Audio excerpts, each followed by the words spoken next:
Israel Iran ಯುದ್ಧದ ಪರಿಣಾಮ ಕರ್ನಾಟಕದ ಮೇಲೂ ಬೀರಿದ್ದು ಎಲ್ಪಿಜಿ ಸಿಲಿಂಡರ್ ಪೂರೈಕೆಯಲ್ಲಿ ವ್ಯತ್ಯಯ ಉಂಟಾಗಿದೆ. ಆದಾಗ್ಯೂ ಬೆಂಗಳೂರು ನಗರದಲ್ಲಿ ಗ್ಯಾಸ್ ಬಿಸಿ ತಟ್ಟದ ಹಲವು ಹೋಟೆಲ್, ಕಾಫಿ ಶಾಪ್ಗಳಿವೆ.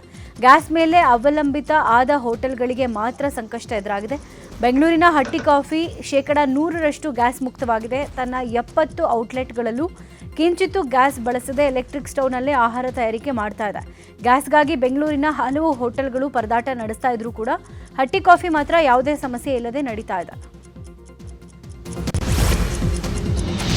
ಗ್ಯಾಸ್ ಅಭಾವದಿಂದ ಈ ಬಾರಿಯ ರಂಜಾನ್ ವ್ಯಾಪಾರ ಹಳ್ಳ ಹಿಡಿದಿದೆ. ರಂಜಾನ್ ತಿಂಗಳಲ್ಲಿ ಓಪನ್ ಆಗುವಂಥ ಶಿವಾಜಿನಗರ ಫುಡ್ ಸ್ಟ್ರೀಟ್ಗೆ ಈ ಬಾರಿ ಗ್ಯಾಸ್ ಅಭಾವದ ಹೊಡೆತ ಕೊಟ್ಟಿದೆ. ರಸಲ್ ಮಾರ್ಕೆಟ್ನಲ್ಲಿರುವಂಥ ಹೋಟೆಲ್ ಮುಂಭಾಗದಲ್ಲಿ ರಾಶಿ ಸೌದೆ ತಂದು ಸುರಿತಾ ಇದ್ದು, ಸೌದೆಯಲ್ಲಿ ಅಡುಗೆ ಮಾಡ್ತಾ ಇದ್ದಾರೆ. ಜೊತೆಗೆ ಗ್ಯಾಸ್ ಸಿಗದೆ 10 ಫುಡ್ ಸ್ಟ್ರೀಟ್ ಸ್ಟಾಲ್ಗಳು ಬಂದ್ ಆಗಿವೆ. ಗ್ಯಾಸ್ ಸಿಗದ ಕಾರಣ ಬಹುಪಾಲು ಸಮೋಸ, ಶವರ್ಮಾ ಸ್ಟಾಲ್ಗಳು ಕ್ಲೋಸ್ ಮಾಡಲಾಗಿದೆ. ಗ್ಯಾಸು ತುಂಬ ಸಮಸ್ಯೆ ಆಗ್ತಾಯಿದೆ ಇಲ್ಲಿ. ಇದು ನಾನು ಇವಾಗ ಲಾಸ್ಟ್ ಟೈಮ್ ನಮಗೆ 1100 ರುಪೀಸ್ ಸಿಗ್ತಾ ಇತ್ತು, ಇವಾಗ 3000 ಕೊಟ್ಟರು ಸಿಗ್ತಾ ಇಲ್ಲ. ಇಲ್ಲಿ ನಾನು ಶವರ್ಮಾ ಮಿಷಿನ್ ಹಾಕಿದ್ದೆ, ಇವಾಗ ಶವರ್ಮಾ ಮಿಷಿನು ತೆಗಿಬಿಟ್ಟಿದ್ದೀನಿ. ಇವಾಗ ಸ್ವಲ್ಪ ಕಷ್ಟ ಆಗ್ತಾ ಇದೆ ಸರ್ ಸಿಲಿಂಡ್ರಿಗೆ. ಎಷ್ಟು ದಿನ ಆಯಿತು ನಾನು ಇದು ವರ್ಷ ಪೂರ್ತಿ ಹಾಕ್ತೀನಿ, ಇವಾಗ ಒಂದು 4 ಡೇಸಿಂದ ಆಗ್ತಾಯಿಲ್ಲ ಸರ್. ಗ್ಯಾಸ್ ಸಪ್ಲೈನೇ ಇಲ್ಲ ಸರ್ ಇಲ್ಲಿ. ಸೀಸನ್ನು ಇವಾಗ ಏನು ಮಾಡೋದು, ಬೆಳಗ್ಗೆ 4 ಗಂಟೆ ತನಕ ಬಿಸ್ನೆಸ್ ಇರುತ್ತೆ. ಬಟ್ ಇವಾಗ ಗ್ಯಾಸ್ ಇಲ್ಲ ಅಂತ ನಮಗೇನು ಆಗೋಕ್ಕಾಗ್ತಾಯಿಲ್ಲ. ತುಂಬ ಜನ ಮಾಡ್ತಾ ಇದ್ದಾರೆ. ರೇಟ್ ಎಲ್ಲ ತೆಗಿಬಿಟ್ಟಿದ್ದಾರೆ. 70 ರುಪೀಸ್ ಸೆಲ್ ಮಾಡ್ತಾ ಇದ್ದೆ ನಾನು, 80 ರುಪೀಸ್ ಸೆಲ್ ಮಾಡಿದೆ. ಆಮೇಲೆ ಇವಾಗ ಅದಕ್ಕೂ ಸಿಲಿಂಡರ್ ಇಲ್ಲ. ಎಲ್ಲ ಸೈಡು ಇವಾಗ ಕಡಿಮೆ ಮಾಡಿಬಿಟ್ಟಿದ್ದಾರೆ. ತಿಂಗಳ ಆಗ್ತಾ ಇದ್ದಾರೆ ಸಮಯ, ನಾವೇ ಹಬ್ಬ ಸಮಯ ಭಾಳ ಕಷ್ಟನಲ್ಲಿ ಇದ್ದಾರೆ. ಏನೋ ಒಂದು ಸಹಾಯ ಮಾಡಬೇಕು ಗೌರ್ಮೆಂಟ್. ನೀವೇ ಸಿಲಿಂಡರ್ ಸಿಗ್ತಾ ಇಲ್ಲ ಸಮಯ, ಭಾಳ ಕಷ್ಟ ಇದೆ. ಎಲ್ಲ ಬೆಂಗಳೂರು ಕಡೆ ಫುಲ್ಲು ಭಾಳ ಕಷ್ಟ ಇದೆ. ಇಲ್ಲ ಅಣ್ಣ, ಅಕ್ಕಪಕ್ಕ ಯಾರಿಗೆ ಸಿಕ್ಕಲ್ಲ. ಅದು ಭಾಳ ಕಮ್ಮಿ ಆಗಿದೆ. ಜನಗಳು ಅದೇ ಬಿಸಿ ಇದ್ರೆ ತಿಂತಾರೆ ಇಲ್ಲ. ಇರಾನ್ ಇಸ್ರೇಲ್ ನಡುವಿನ ಯುದ್ಧ ದಿನದಿಂದ ದಿನಕ್ಕೆ ತಾರಕಕ್ಕೇರ್ತಾ ಇದೆ. ಈ ಯುದ್ಧದಿಂದ ಡ್ರೈ ಫ್ರೂಟ್ಸ್ ವ್ಯಾಪಾರಕ್ಕೂ ಹೊಡೆತ ಬಿದ್ದಿದೆ. ಇರಾನ್ ಒಣಹಣ್ಣು, ಮಸಾಲೆ ಪದಾರ್ಥಗಳ ಸ್ಟಾಕ್ ಬಹುತೇಕ ಖಾಲಿಯಾಗಿದೆ ಅಂತ Bengaluru dry fruits Merchant association ಮಾಹಿತಿ ಕೊಟ್ಟಿದೆ.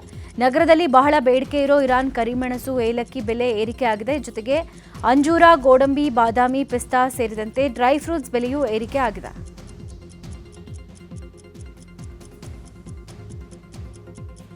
ಖರ್ಜೂರ ಮತ್ತು ಅಂಜೂರ ಮತ್ತು ಸ್ಪೈಸ್ ಐಟಮ್ ಬರ್ತಾಯಿದೆ ಇರಾನ್ದು. Iran is one of the major product of ಖರ್ಜೂರ ಮತ್ತು ಸ್ಪೈಸ್ ಐಟಮು ಅಂಜೂರ. ಅದು ಪೂರ್ತಿ ಒಳಗೆ ಸಪ್ಲೈ ಆಗುತ್ತೆ. ನನ್ನ ಹತ್ರನ ಇನ್ನೂ ಒಂದು 20 ದಿವಸ ಅದು 25 ದಿವಸ ಅದು ಸ್ಟಾಕ್ ಇರಬೇಕು ಸರ್. ಅದು ಆದಮೇಲೆ we have to just wait and watch. ಯಾಕೆಂದರೆ ಐಟಮ್ ಇಲ್ಲ.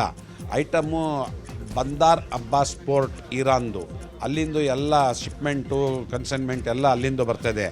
ಆ ಪೋರ್ಟ್ ಬಂದಾರ್ ಅಬ್ಬಾಸ್ ಪೋರ್ಟ್ ಡ್ಯಾಮೇಜ್ ಆಗಿದೆ. ಬೆಂಗಳೂರಿನಲ್ಲಿ ಉಂಟಾಗಿರುವಂಥ ಗ್ಯಾಸ್ ಅಭಾವದ ಬಿಸಿ ಇಂದಿರಾ ಕ್ಯಾಂಟೀನ್ಗೂ ತಟ್ಟಿದೆ. ನಿನ್ನೆಯೂ ಹಲವು ಇಂದಿರಾ ಕ್ಯಾಂಟೀನ್ಗಳು ಬಂದಾಗಿದ್ದು, ಇಂದು ಕೂಡ ಹಲವು ಕಡೆಗಳಲ್ಲಿ ಇಂದಿರಾ ಕ್ಯಾಂಟೀನ್ಗೆ ಗ್ಯಾಸ್ ಅಲಭ್ಯವಾಗಿದೆ. ಹೀಗಾಗಿ ಮತ್ತಷ್ಟು ಕ್ಯಾಂಟೀನ್ಗಳು ಓಪನ್ ಆಗುವಂಥದ್ದು ಅನುಮಾನವಾಗಿದೆ. ನಗರದಲ್ಲಿ ಒಟ್ಟು 170 ಇಂದಿರಾ ಕ್ಯಾಂಟೀನ್ಗಳಿದ್ದು 28 ಇಂದಿರಾ ಕಿಚನ್ಗಳಿಗೆ ಆಹಾರ ಪೂರೈಕೆ ಆಗಿದೆ. ಪ್ರತಿ ಕಿಚನ್ಗೂ 5 ರಿಂದ 6 ಗ್ಯಾಸ್ ಸಿಲಿಂಡರ್ ಅಗತ್ಯವಿದೆ. ಗ್ಯಾಸ್ ಅಭಾವದಿಂದ ಆಹಾರ ಪೂರೈಕೆ ಕಷ್ಟವಾಗಿದೆ. ಬೆಂಗಳೂರಲ್ಲಿ ಸ್ತಬ್ಧವಾದ ಗ್ಯಾಸ್ನಿಂದ ಹೋಟೆಲ್ ಉದ್ಯಮಕ್ಕೆ ಭಾರೀ ಸಮಸ್ಯೆ ಉಂಟಾಗಿದೆ. ಗ್ಯಾಸ್ ಸಮಸ್ಯೆಯಿಂದ ಪರ್ಯಾಯ ದಾರಿ ಕಂಡುಕೊಂಡ್ರೂ ಪ್ರಯೋಜನ ಆಗ್ತಾ ಇಲ್ಲ. ಬೆಂಗಳೂರು ಹಲವು ಹೋಟೆಲ್ಗಳು ಮುಚ್ಚೋ ಹಂತಕ್ಕೆ ಬಂದು ತಲುಪಿದ್ದು, ಚಾರ್ಕೋಲ್, ಎಲೆಕ್ಟ್ರಿಕ್ ಬಾಯ್ಲರ್, ಸೌದೆ ಒಲೆ ಮೊರೆ ಹೋದರೂ ಕೂಡ ಹೋಟೆಲ್ ಮಾಲೀಕರಿಗೆ ಸಮಸ್ಯೆ ಬಗೆಹರಿಯದಂತಾಗಿದೆ. ಎಲೆಕ್ಟ್ರಿಕ್ ಬಾಯ್ಲರ್, ಇಂಡಕ್ಷನ್ಗಳಲ್ಲಿ ದೋಸೆ ಮಾಡೋಕ್ಕಾಗ್ತಾ ಇಲ್ಲ. ಇದರಿಂದ ದೋಸೆಗೆ ಫೇಮಸ್ ಆದ ಹೋಟೆಲ್ಗಳಲ್ಲಿ ಸಮಸ್ಯೆ ಎದುರಾಗಿದೆ.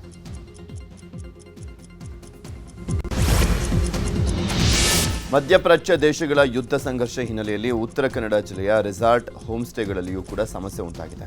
ದಾಂಡೇಲಿ, ಗೋಕರ್ಣ, ಮುರುಡೇಶ್ವರದ ರೆಸಾರ್ಟ್ ಮಾಲೀಕರಲ್ಲಿ ಗೊಂದಲ ಶುರುವಾಗಿದೆ.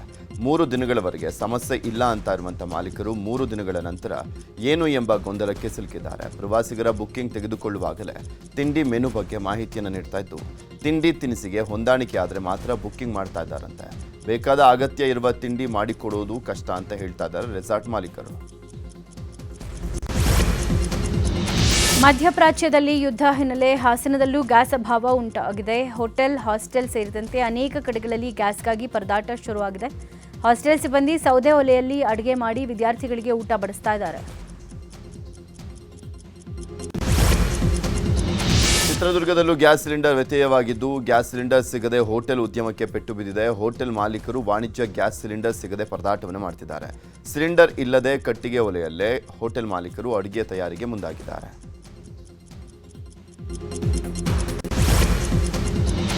ದಾವಣಗೆರೆಯ ವೃದ್ಧಾಶ್ರಮದ ವೃದ್ಧರಿಗೂ ಸಿಲಿಂಡರ್ ಅಭಾವ ಸೃಷ್ಟಿಯಾಗಿದೆ. ದಾವಣಗೆರೆ ಡಿಸಿಎಂ ಟೌನ್ಶಿಪ್ನಲ್ಲಿರೋ ವಿವೇಕಾನಂದ ವೃದ್ಧಾಶ್ರಮದಲ್ಲಿ 20ಕ್ಕೂ ಅಧಿಕ ಮಂದಿ ವೃದ್ಧರು ವಾಸ ಮಾಡ್ತಾರೆ.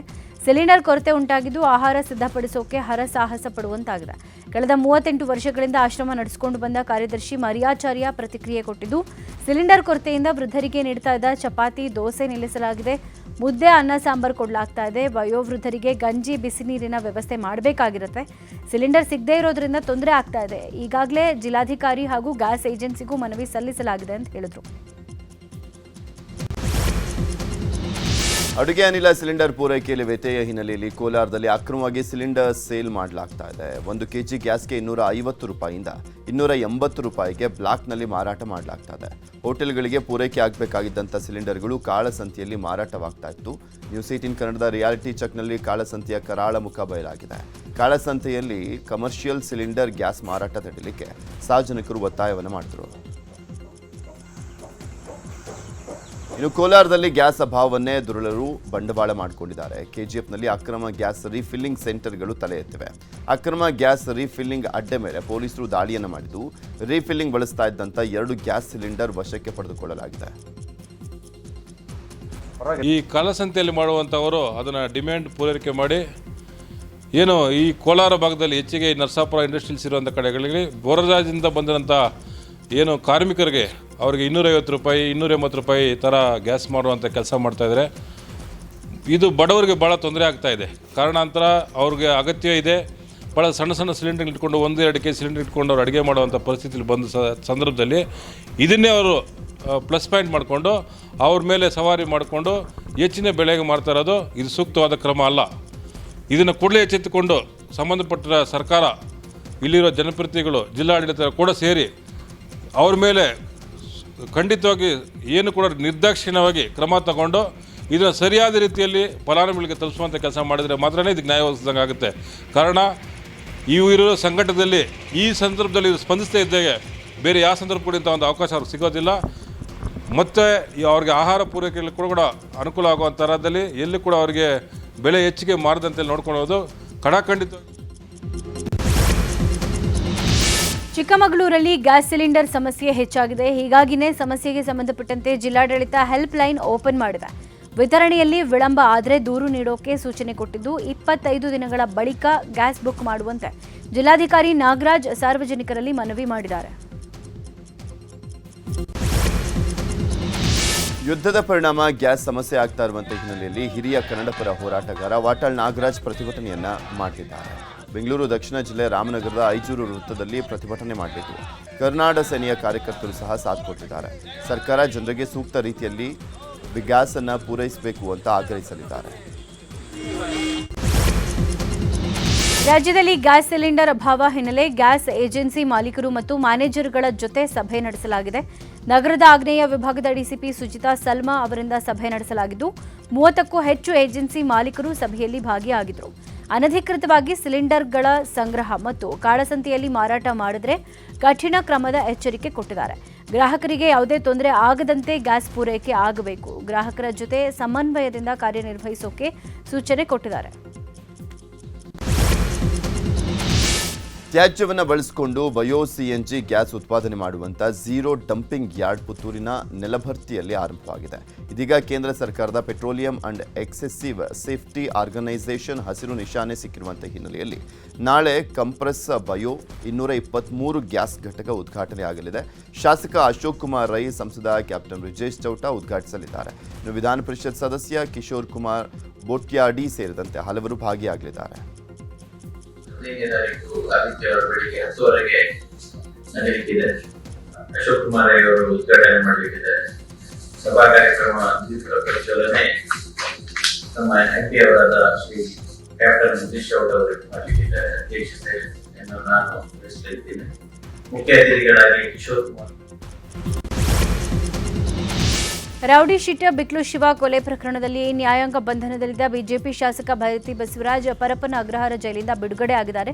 ಭೈರತಿ ಬಸವರಾಜ್ಗೆ ಜನಪ್ರತಿನಿಧಿಗಳ ವಿಶೇಷ ನ್ಯಾಯಾಲಯ ಷರತ್ತುಬದ್ಧ ಜಾಮೀನು ಮಂಜೂರು ಮಾಡಿದೆ. ಜಾಮೀನು ಆದೇಶ ಪ್ರತಿಯನ್ನ ವಕೀಲರು ಜೈಲು ಅಧಿಕಾರಿಗಳಿಗೆ ಹಸ್ತಾಂತರಿಸಿದ್ದು, ಸಂಜೆ ವೇಳೆಗೆ ಜೈಲಿನಿಂದ ಹೊರಗಡೆ ಬಂದಿದ್ದಾರೆ.